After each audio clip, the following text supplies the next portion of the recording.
Esse é o SBGG Cast, o podcast da Sociedade Brasileira de Geriatria e Gerontologia. Por aqui você confere novidades, entrevistas e muito mais.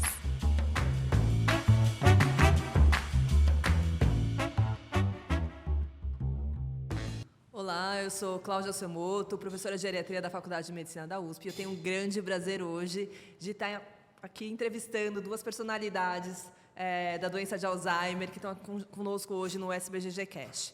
Primeiro, queria apresentar o professor Sérgio Ferreira, que é professor titular do Instituto de Biofísica da Universidade Federal do Rio de Janeiro e diretor científico da Rede DOR, e o professor Eduardo Zimmer, que é professor adjunto da URGS e também da Mac University. Super obrigada por ter aceitado o nosso convite de estar conosco hoje.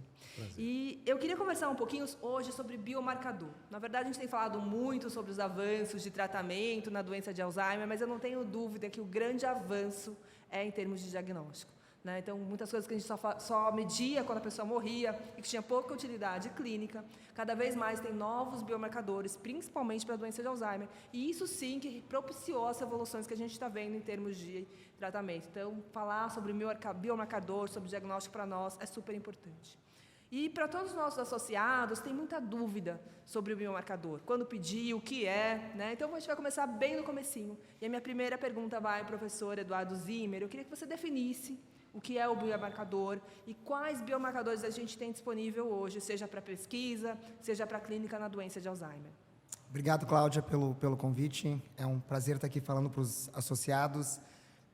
O conceito do biomarcador, do NIH, marcadores são características biológicas mensuráveis que ajudam a prever e diagnosticar doenças, bem como monitorar a eficácia de fármacos, Então, a gente tem biomarcador para diagnóstico, biomarcador para prognóstico, biomarcador para monitoramento, resposta terapêutica, E a gente está começando a entender esses marcadores no contexto da doença de Alzheimer, Atualmente, para uso clínico no Brasil, a gente tem duas categorias, Uma categoria de neuroimagem, utilizando um PET scan com radiofármaco que tem afinidade pelas placas de beta-amiloide, e a outra categoria de fluido, que envolve mensurar amiloide tal e tal fosforilada no líquor. Esses são os exames aprovados atualmente pela Anvisa. Perfeito. E uma confusão que a gente ouve muitos médicos fazendo, ressonância é um biomarcador? Seria considerado um exame de biomarcador, professor Sérgio? Eu diria que a ressonância é útil, certamente, mas no estágio moderado e mais avançado. Nos primeiros momentos, no estágio inicial da doença, ou mesmo pré-clinicamente, a volumetria, por exemplo, a volumetria do hipocampo, que é o que mais classicamente é feito, ela não mostra alteração tão importante ainda. Mas nos casos moderados e mais avançados, aí a detecção de decréscimo de volume na formação hipocampal é certamente um marcador de imagem importante. Mas o PET amiloide é superior nesse sentido, porque ele já é capaz de detectar em estágios bem pré-clínicos ou na fase inicial da doença a deposição das placas amiloides. Perfeito. E assim, seria muito mais o conceito de biomarcador, porque ele é específico, etc. Sim. Eu queria voltar um pouquinho nessa história do que é disponível no Brasil. Eu queria que vocês pudessem nos atualizar em termos de diagnóstico. Como é que a gente pode, perante uma pessoa que tem uma clínica de doença de Alzheimer, que tem uma ressonância, que tem um pouco de atrofia hipocampal, etc., qual seria a indicação hoje em dia de progredir nessa pesquisa de biomarcador? Existem biomarcadores glicóricos, de sangue, que a gente vai falar mais tarde, tem os PETs. Quando é que a gente pede um exame desse? Essa é uma pergunta excelente, Cláudia. Eu acho que os exames que a gente comentou até agora, o amiloide PET e a ressonância, eles conseguem basicamente explicar a utilidade clínica, O amiloide PET, ele tem esse potencial para diagnóstico precoce, Entretanto, normalmente, quando o diagnóstico é feito, esses indivíduos já estão num platô do acúmulo de amiloide PET. Então, você não consegue fazer um monitoramento de progressão da doença com amiloide PET. Porque já está no máximo de deposição de amiloide, No caso da ressonância, você consegue medir a progressão da doença pela atrofia do hipocampo, como o Sérgio comentou. Você pode ir fazendo exames seriados e esse hipocampo vai reduzindo conforme a doença vai progredindo, Então, são dois marcadores, um para amiloide e um para neurodegeneração, que têm funções diferentes, né? Um para diagnóstico e outro muito mais, como o Sérgio comentou, para prognóstico. Também dá para utilizar para fechar diagnóstico, mas já na fase clínica, né? Perfeito. Professor Sérgio, aproveitando a imensa experiência do seu grupo com biomarcadores glicóricos, e já é um biomarcador que está, né, há muito tempo disponível na prática clínica, eu queria que o senhor comentasse os usos clínicos, talvez por que a gente não use tão frequentemente, ou deveria usar mais, eu queria que o senhor colocasse também sua opinião.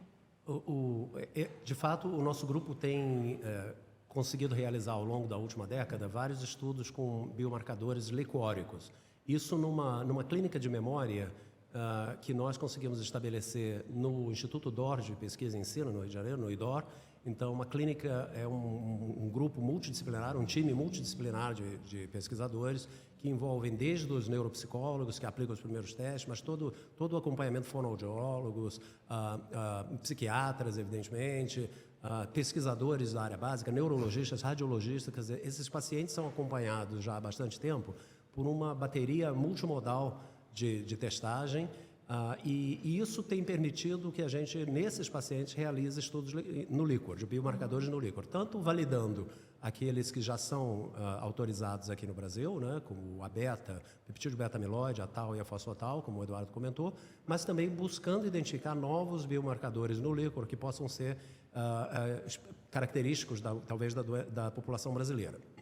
No entanto, o exame de líquor é um exame realmente invasivo, naturalmente, requer uma logística mais complexa e é mais custoso por conta disso também. Então, a grande preocupação nos últimos anos tem sido buscar alternativas para o exame glicórico, embora ele seja muito útil para fechar o diagnóstico, os testes têm uma eficácia muito, muito boa hoje em dia, mas hoje em dia o grande esforço a nível mundial, e aqui no Brasil também já, é importante ressaltar isso, é buscar a validação de biomarcadores plasmáticos. Eu acho que é para aí que o campo vai crescer mais nos próximos anos. Com certeza, a gente já vai falar sobre eles. Mas eu queria voltar ainda, ficar um pouquinho mais no líquor, e queria voltar para a tua aula, que você deu aqui no Congresso Brasileiro de Geriatria e Gerontologia, no qual você explica como é que a gente faz o diagnóstico de doenças de Alzheimer pelo líquor.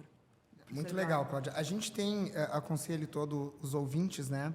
Existe um artigo de consenso do Departamento Científico de Neurologia Cognitiva e do Envelhecimento da ABN, da Academia Brasileira de Neurologia, que sugere quando que a gente deve pensar num diagnóstico assistido por biomarcadores, né?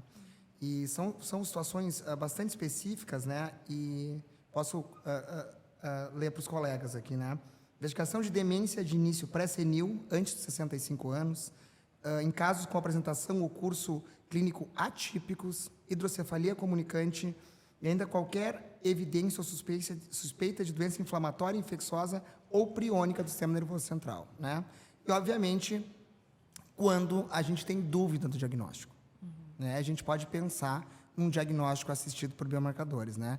É bastante interessante, tem diversos artigos comparando a acurácia de um expert com a acurácia desses exames, né? Como é que é? A acurácia do expert vai ficar na casa do 0,7, né? E o biomarcador tem mais de 0,9, né? Então, eles são superiores. Muitas das vezes a gente tem o diagnóstico clínico, né, sendo diferente do diagnóstico do biomarcador. Então, a gente, quando tem alguma dúvida, é legal pensar em fazer um diagnóstico assistido por biomarcadores, e essas recomendações estão todas disponíveis nesse artigo da Academia Brasileira de Neurologia. Esse é um ponto super importante, porque eu também mostrei, né, que quando a gente compara com neuropatologia, a acurácia fica por volta de 70%, né, a mesma coisa. É igual. Ontem a gente falou um pouquinho numa aula satélite sobre diagnóstico CCL, aí fica aquelas coisas super bonitas, amnésico, não amnésico. Aí quando abre, pode ser Alzheimer, pode ser DFT, então fica realmente meio vago o diagnóstico. O biomarcador, ele chega para tornar o diagnóstico um pouco mais preciso. Posso acrescentar Claro, uma questão favor. que eu acho que é relevante aqui? Quando solicitar o exame de líquor, né? Eu acho que esse é um ponto que, como o Eduardo mencionou, tem indicações muito precisas definidas pela Academia de Neurologia que, como ele disse, descrevem quando pedir. Mas eu acho que isso é porque o exame, novamente, é um exame invasivo, é um exame mais custoso, não é um exame trivial.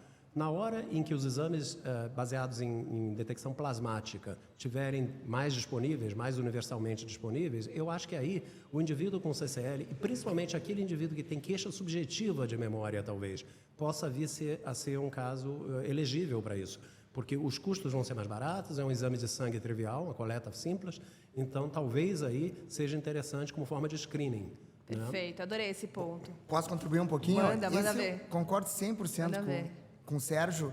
E o estudo do grupo do Wagner Brum, que é um aluno de MD, PhD, mostra que esse screening no CCL, né, 86% das vezes, com o exame plasmático, você consegue identificar se o CCL é por Alzheimer ou não.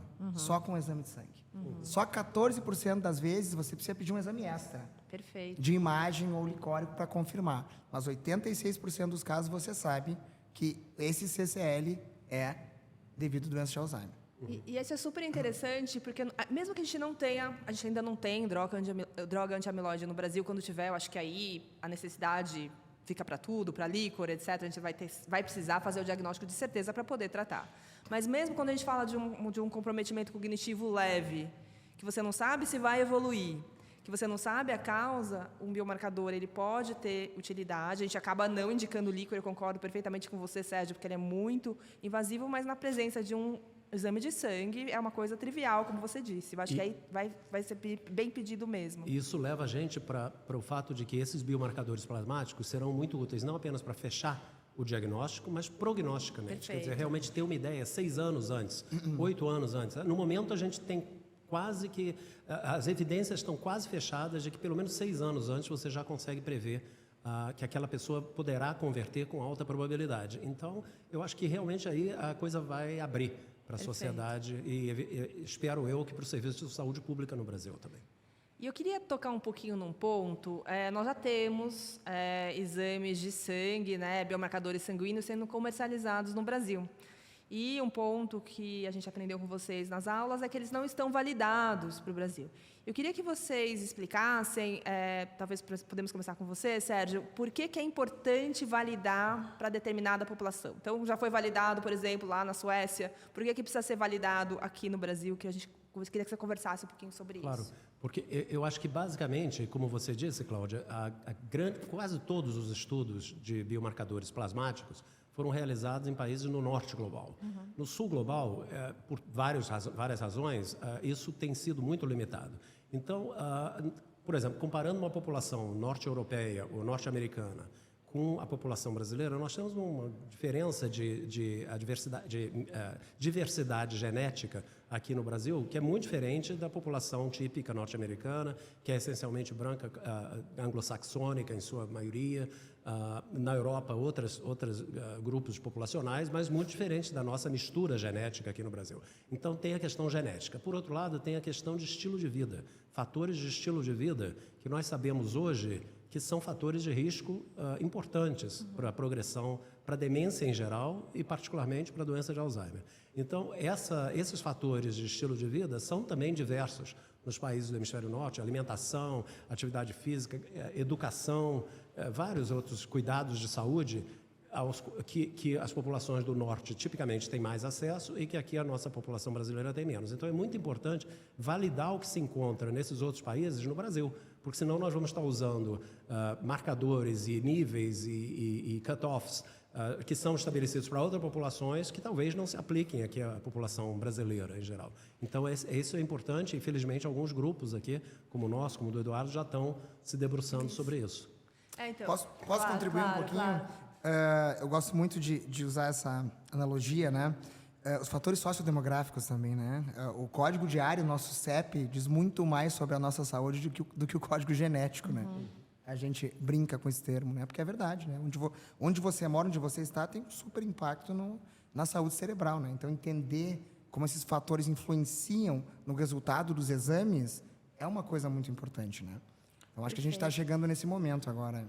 E aproveitando que a gente tem a sorte, né, esse SPGG Cash é muito especial, a gente está com 2 líderes em termos de biomarcadores aqui, então a gente agradece muito. Vocês dois estão conduzindo estudos de validação e é muito importante que seja feito em mais de um centro, né? Queria, por exemplo, que você explicasse para a gente de forma resumida, didática, como é que é feita uma validação, o que a gente está conversando, né? O que quer dizer isso? Muito boa pergunta. A gente acabou fazendo uma validação independente, né, Sérgio? Acabou não conversando sobre os estudos que estavam saindo e acabou 2 estudos muito parecidos sendo conduzidos ao mesmo tempo, um no Rio de Janeiro e um em Porto Alegre, né? E a validação, como ela funciona, né? A gente precisa ter um padrão ouro para comparar os valores plasmáticos, né? Em ambos os estudos, o padrão ouro foram os biomarcadores licóricos, né? Então, a gente avaliou os níveis de beta-42, 40 e fosfotal no líquor e comparou com os resultados plasmáticos. Então, a validação sempre envolve a comparação com o padrão ouro, né? Estava contando para o Sérgio hoje de manhã, o artigo deles foi aceito uma semana atrás, né, Sérgio? Publicado há 2 semanas. 2 semanas atrás. 10 dias, uma coisa assim. Saiu online há 2 semanas atrás, na Nature Communications. O nosso está em fase final de revisão, deve sair nas próximas semanas também. E os resultados são exatamente iguais. Né, Sérgio? É impressionante. A gente fez... Essa é a melhor validação possível, né? Independente, utilizando o líquor como padrão ouro e os resultados exatamente iguais. Em 2 cidades, Rio de Janeiro e Porto Alegre, que têm composição genética de fundo distintas. O Rio de Janeiro tem uma contribuição bastante africana, de afrodescendentes, portuguesa, enquanto no Sul nós temos uma proporção significativa de outros países europeus, né, como a Alemanha, como a Itália, por exemplo. Então, é interessante notar que na nossa população, nas 2 coortes que nós estudamos, os resultados foram parecidos. E eu acho que esses estudos precisam ser estimulados no Brasil. Precisamos replicar esse estudo com um número maior ainda de pacientes. E isso requer um investimento de longo prazo, estratégico na criação e no acompanhamento, monitoramento dessas coortes. E eu quero ressaltar aqui o papel realmente pioneiro que o IDOR, a Fernanda Tovarmol, a Fernanda De Felice tiveram nisso, porque elas tiveram a visibilidade de enxergar, há mais de 10 anos atrás, conosco, o valor que a criação e estudo longitudinal dessa coorte teria. Mas não é algo que começou ano passado, a gente publicou agora esse artigo. Mas ele já vem sendo usado para vários outros artigos prévios, em líquor, como você mencionou. Então, é um investimento que o país precisa fazer. Estimular esse tipo de estudo populacional, de validação de biomarcadores plasmáticos, de identificação de novos marcadores, enfim. Com certeza, é um trabalho importante. Fico muito feliz que vocês fizeram até de forma independente, porque isso aumenta mesmo a validade externa dos resultados. E a minha pergunta próxima é o que todo mundo quer saber. Então, já temos 2 estudos de validação independente, provando que faz a distinção entre doenças, sim ou não, vai definir cut-offs. Quão longe a gente está de poder pedir no consultório? O que está faltando para a gente chegar lá?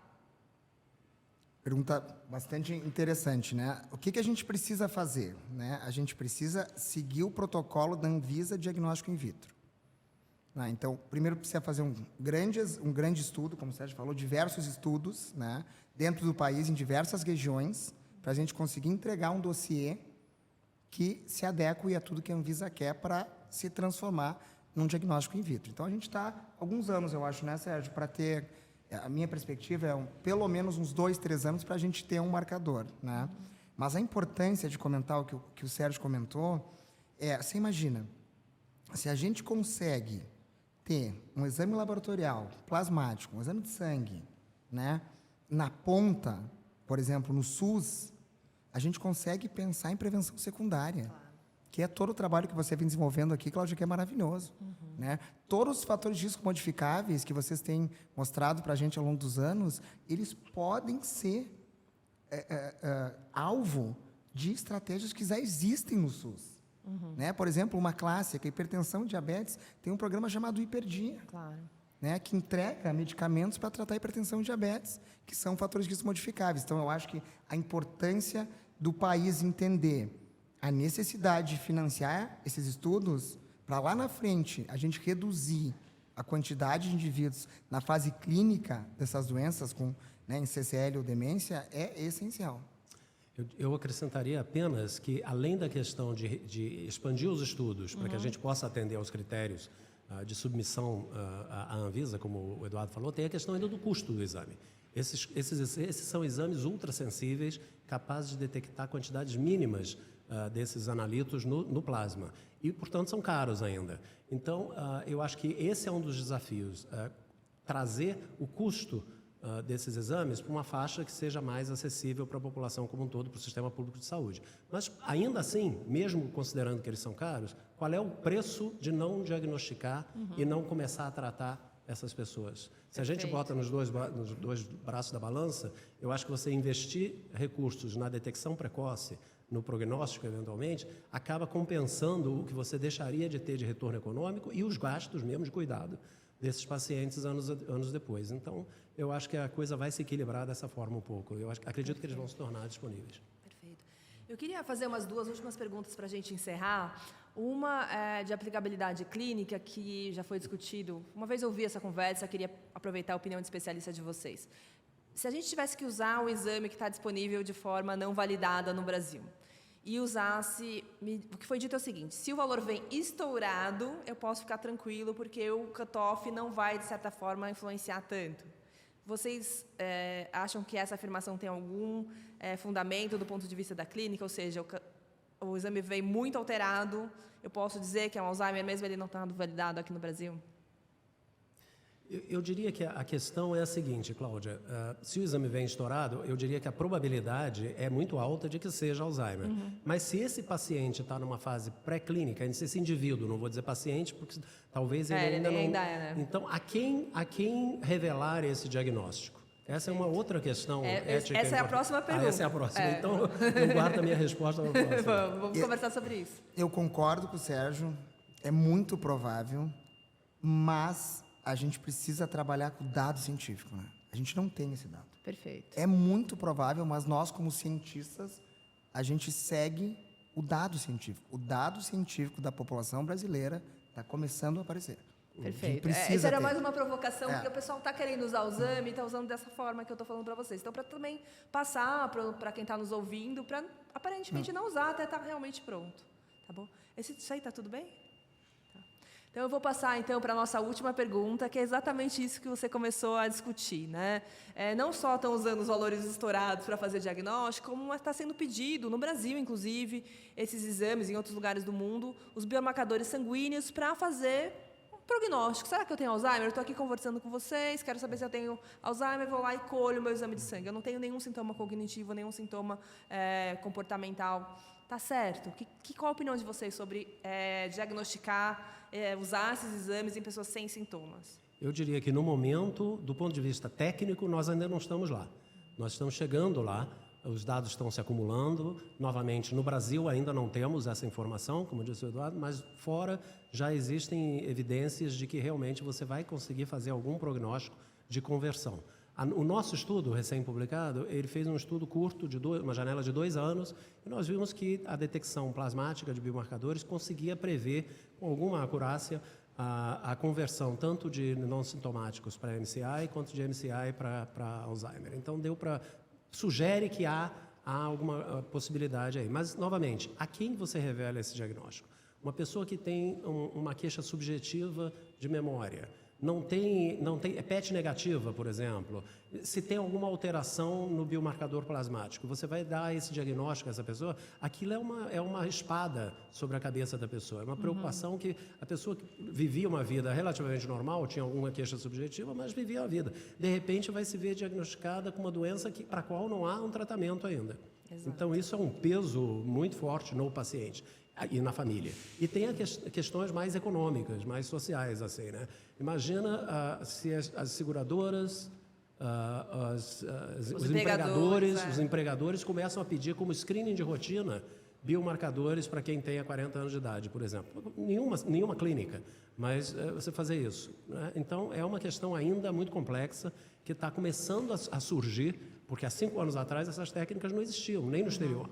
Então, é uma discussão muito recente ainda, então não houve tempo ainda de amadurecer completamente essa discussão.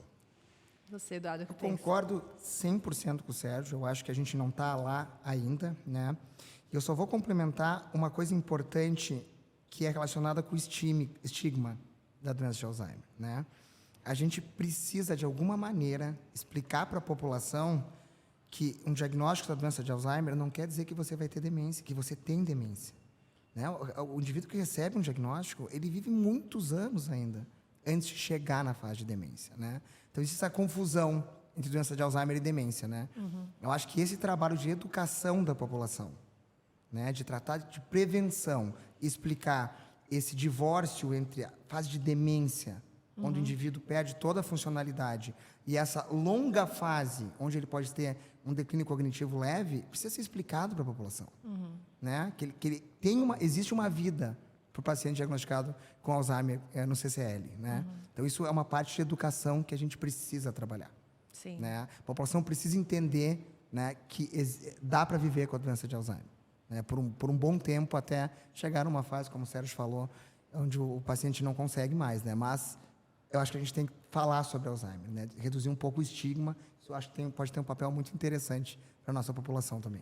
Para nós que estudamos doenças crônicas, na geriatra é sobre isso, né? Doença arterial coronariana, câncer, existe realmente uma fase assintomática, que é muito longa. Se a gente pegar, por exemplo, doença arterial coronariana, existe esse paralelo. Então, existe a doença de Alzheimer assintomática, biológica lá acontecendo, mas concordo um pouco com o Sérgio que acaba sendo uma sentença. Né? Ainda mais a gente conversou no paralelo, né? Quando a pessoa tem PET amiloide positivo, PET tal positivo, ela vai 75% evolui em 6 anos, que é um período curto.